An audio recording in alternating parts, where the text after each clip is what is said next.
नमस्कार जय जगन्नाथ मु विश्वजित स्वागत करछि स्टॉक ओडिशा यूट्यूब चैनल को। आशा करूछि आपण माने भलरे थिबे एवं सुस्थ थिबे।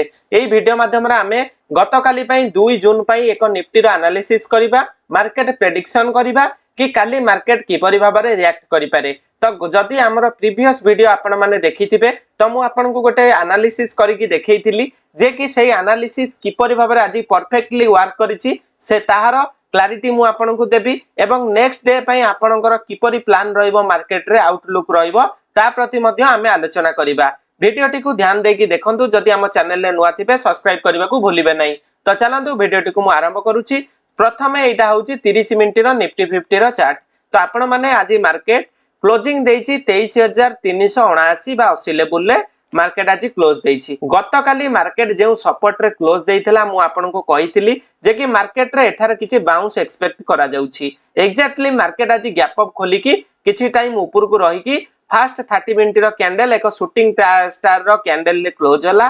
मु आपन को देखिया पई चाहिबी पर्टिकुलर कैंडल को। तो आपण माने एठार देखंतु मार्केट अपर को जिबा को ट्राई करूथिला किंतु जेहेतु मु प्रथम रेजिस्टेंस मध्ये आपन को काली कहि देइथिली 23700 एक मेजर रेजिस्टेंस रूप रे क्लोज करिवो बा रिएक्ट करिवो।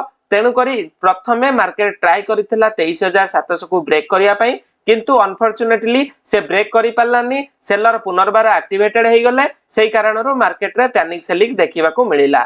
तो वर्तमान कोन होईची सेलर तापरे डोमिनेट कले पूरा दिन मार्केट को। तापरे देखि नियंतु वर्तमान पई मार्केट जे जगह रे क्लोजिंग देइची बास किछि बाट दूर रे अल्प पॉइंट दूर रे हमर एक स्ट्रांग बायर जोन देखिबा को मिलुची। कहिबार अर्थ होउची मु आपन को कहि देखेइ दबा को चाहूची वर्तमान पई मु जो सपोर्ट टी को ड्रॉ करची आपण माने ध्यान देकी देखंतु। मार्केट फर्स्ट टाइम एठारू बाउंस नैतिला, एक फर्स्ट टाइम सेकंड टाइम मध्ये एठारू बाउंस नैतिला एवं तापर को देखि नियंतु मार्केट वर्तमान पई तृतीय टाइम वर्तमान पई सेही जगह रे आसी पहुंचिया पई ट्राई करूची।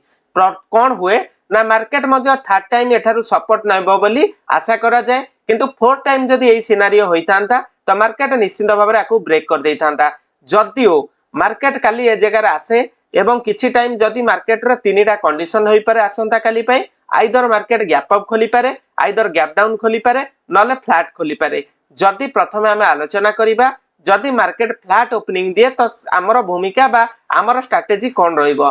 जदि फ्लैट ओपनिंग देला दर्शक बंधु तेनु करी मार्केट को हमें देखिबार अछि किछि टाइम एठारे होल्ड करूछि कि नाही। जदि मार्केट किछि टाइम एठारे टाइम स्पेंड कला निश्चित भाबरे मार्केट रे एक अपसाइड रैली देखिबा को मिलिबो जोटा कि एठारे जो बायर थिले से बायर डोमिनेट करिया पय मार्केट को ट्राई करिवे। जदि किछि टाइम ब्रेक कला परे मार्केट स्विंग लो को ब्रेक कला बा प्रथम लो को ब्रेक करूछि बा 30 मिनिट रो लो को ब्रेक करूछि तो मार्केट रे एक पैनिक सेलिंग देखिबा को मिलिबो। मोर 50 रु 100 पॉइंट आपन को निफ्टी इजीली कैप्चर करैबो। तेनु करी आपनकर ए रहिला जदि फ्लैट ओपनिंग देला जदि मार्केट गैप अप ओपन देला तो गैप अप ओपन देले कोन हबो तो आपन को एक मेजर रेजिस्टेंस मु आपन को देखौची। वर्तमान पई देखि नियंतु 23500 एक पीएसआई लेवल बा साइकोलॉजिकल लेवल ता सहित एक स्ट्रांग सेलर जोन एठारे एक्टिवेटेड अछंती। मार्केट देखि नियंतु एठारे सपोर्ट नै के ऊपर को जाइथिला। मार्केट रो धर्मला मार्केट जेतबेले जो रेजिस्टेंस को ब्रेक करिकरी ऊपर को जाइथिबो नेक्स्ट टाइम जेतबेले सेही सपोर्ट को आसे से ताको सपोर्ट रूप रे भाबे एवं जदि मार्केट यह को ब्रेक कर देइछि सपोर्ट को ब्रेक कला नेक्स्ट टाइम से जगह को गला से रेजिस्टेंस रो रूप रे रिएक्ट करि पारे। तेनु करी जदि 23500 ऊपर मार्केट खोले तो हम किछि टाइम वेट करिबा। किछि स्ट्रक्चर चेंज जदि डाउन ट्रेंड रो स्ट्रक्चर जदि एम पैटर्न देखिबा को मिलिला छोटो टाइम फ्रेम रे तो हमें इजीली ट्रेड करि परिबा डे लो पर्यंत एक्स्ट्रा रो। मार्केट गैप डाउन हुए सेही क्षेत्र रे हमें कोन करिबा ना मार्केट जदि गैप डाउन हुए हमें किछि क्षण वेट करिबा कारण काली देखि नियंतु माने आजिर दिन रे मार्केट स्ट्रेट फॉल करिछि। एठी कोन हबो जदि काली आहुरी गैप डाउन खोली जाए आज जो माने कैरी फॉरवर्ड करिकरी जाइथबे तांको पोजीशन को से माने काली स्क्वायर अप करिवे।